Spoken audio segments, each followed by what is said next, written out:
kita semua punya banyak ujian. Lalu bagaimana dalam menghadapi ujian-ujian tadi? Jadi gini, ujian manusia itu dibagi 3. 4 ding, 1 ujian ilmu, 2 ujian wanita, 3 ujian tahta, yang keempat ujian harta. Yang paling bahaya yang mana? Mana paling bahaya? Wanita. Kok tahu? Rasulullah Shallallahu Alaihi Wasallam menyampaikan tidak ada satupun fitnah yang paling besar yang aku tinggalkan melebihi besarnya fitnah wanita.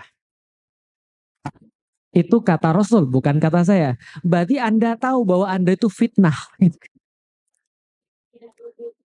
Loh, harusnya Anda bangga. Kenapa? Karena Anda tahu yang bisa ngerusak laki-laki sekampung itu ya wanita. Kalau wanitanya benar, laki-laki sekampung benar. Maka saya tuh miris pada zaman sekarang. Kenapa? Ya Allah, ya Robbi gitu kan ya. Kok perempuan itu sekarang makin tahu bagaimana caranya merusak laki-laki. Jadi kalau zaman dulu kan lagunya beda dengan zaman sekarang. Lagu zaman dulu wanita dijajah pria sejak dulu kan gitu kan ya.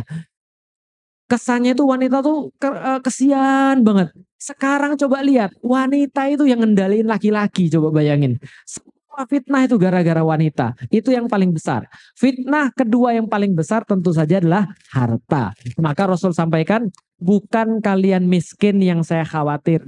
Bukan kalian itu nggak punya yang saya khawatir. Kata Rasul, yang saya khawatir besok dunia dibukakan kepada kalian dan kalian berebut sehingga lupa akhirat.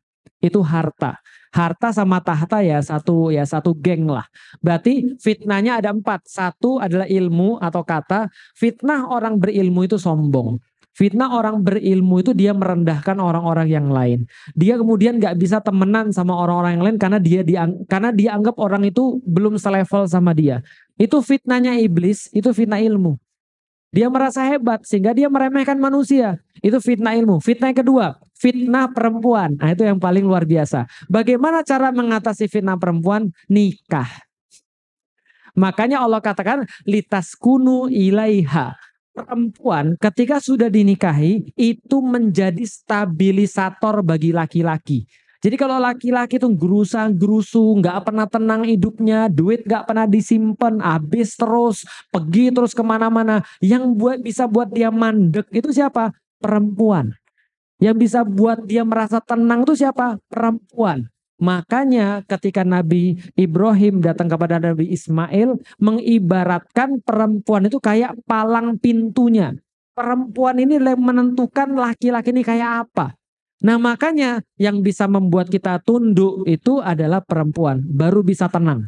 Saya ketika belum nikah yang gerusa-gerusu sama, saya juga laki-laki. Ngelihat stres dan segala macam. Punya istri, aman, tenang. Setidaknya kita punya, ya kalau kayak meja itu ya, yang belum nikah tuh kakinya cuma 1. Bisa meja berdiri dengan kaki 1? Nggak bisa.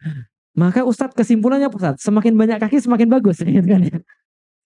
Enggak. Kalau seorang perempuan itu solihah, itu langsung 4 kakinya itu. Lah kenapa langsung 4? Lihat Khadijah. Kan sudah saya cerita, Khadijah itu seperti apa bagi Rasulullah. Rasul itu ketika lagi punya problem besar, nggak ada di sini yang ketemu Jibril kan? Nggak ada kan? Pernah ketemu Jibril? Berarti Anda belum punya masalah. Masalah terbesar tuh kalau Anda ngelihat Jibril, itu masalah besar tuh. Kenapa? Kalau Anda ngelihat Jibril, berarti Anda nabi. Kalau nabi, nanggungin bukan cuma orang-orang tertentu. Lah Anda cuma nanggungin suami satu aja pusing minta ampun. Lah ini Rasul Muhammad ketemu Jibril. Jibril ngasih tahu, Anda nanggung orang seluruh dunia. Mana nggak pusing Rasulullah. Mana nggak khawatir Rasulullah. Deg-degan Rasulullah. Ngelihat Jibril aja sudah dalam bentuk aslinya kayak apa. Sayapnya 600. Satu sayap itu penuh langit dari timur sampai ke barat. Mana nggak ngelihat itu kemudian merasa sangat tergoncang. Tapi begitu ketemu Khadijah, apa kata Rasulullah? Setengah kekhawatiran saya hilang. Begitu ketika bertemu dengan Khadijah. Fitnah wanita itu perempuan. Harta itu bagus kalau ketemu dengan perempuan yang tepat juga. Kenapa? Saya tuh melihat banyak laki-laki yang biasa menjadi laki-laki yang gila dunia gara-gara perempuan. Paham maksudnya? Karena pulang ke rumah istrinya bilang, Abi itu sebelah sudah punya rumah baru. Kita kok ngontrak terus, padahal baru 8 bulan nikah, apa sih? Gitu kan ya, paham gak sih maksudnya? Abi, kenapa kita nggak beli mobil? Abi, pergi ke luar negeri yuk. Ini problematika ini, maka kalau perempuan itu yang mencukupi, yang merasa cukup, laki-lakinya juga tenang. Fatimah itu bilang gini sama Ali, kalau kamu pulang ke rumah, bawa harta haram, mendingan kamu gak usah bawa sama sekali. Bisa dipahami maksudnya Bapak Ibu sekalian. Yang dikasih tahu siapa? Yang dikasih tahu Ali. Coba, tapi perempuan kayak begini mana nggak tenang laki-laki. Tapi bukan berarti juga dia nggak nyari gitu maksudnya. Tapi artinya adalah seorang perempuan yang qanaah, yang merasa cukup dengan apa yang diberikan oleh Allah, itu menjaga suaminya juga. Makanya kadang-kadang fitnah harta itu juga gara-gara wanita. Apalagi kemudian membuat kita bisa aman daripada fitnah harta. Kita harus tahu harta itu yang bisa dibeli kayak apa. Maka kadang-kadang saya bilang sama ya teman-teman kameramen ini, sis, kalau antum mau tahu dunia itu kayak apa, sini ikut saya makan. Kenapa? Seenak-enaknya mie itu ya kayak gini. Dunia tuh ya cuma kayak gini aja. Nggak ada yang lebih daripada ini. Lah kalau misalnya mau lebih, surga. Nanti ada yang lebih. Kok Ustadz bisa tahu? Saya udah makan mie di mana-mana. Di Cina udah pernah makan. Di Hong Kong udah pernah makan. Di Indonesia semua mie saya jalani. Seenak-enak dunia segini-gini aja. Bisa dipahami ya? Ya nggak ada yang lebih daripada ini. Harta sebanyak apapun Anda harus tahu harta itu punya batas. Ketika orang tahu harta itu ngasih batasnya apa, dia baru akan bisa memperbudak harta. Sekarang saya mau nanya, Anda bisa punya rumah 2? Bisa. 3 bisa? 10 bisa. Yang Anda tidur berapa? 1. Kamarnya berapa? Rumah Anda mau selapangan golf ya. Yang Anda tidur itu ya 1 kasur itu doang. Nggak bisa loh Anda guling-guling sampai selapangan golf. Enggak sih maksudnya. Artinya kita tuh harus tahu maksimal yang bisa diberikan harta tuh berapa. Mobil Anda bisa punya 3. Punya 5 bisa. Yang Anda pakai berapa? 1. Yang lainnya dipakai orang lain. Itu pun kalau masih dipakai, kalau enggak cuma jadi pajangan yang harus di maintenance dan segala macam. Kita harus tahu ujungnya yang bisa diberikan harta itu apa. Dan kalau kita sudah tahu, oh cuma segini-gini aja, baru kita tidak silau dengan harta. Enggak gumun. Karena kenapa? Hanya orang-orang yang merasa kurang, yang mereka mau harta. Tapi orang-orang yang sudah merasa cukup, bagi mereka harta itu cuma babu yang harus mereka peralat. Kadang-kadang tipis, tapi ini penting. Kalau soalan tahta gimana? Nah, kalau soalan tahta saya nggak punya jawaban.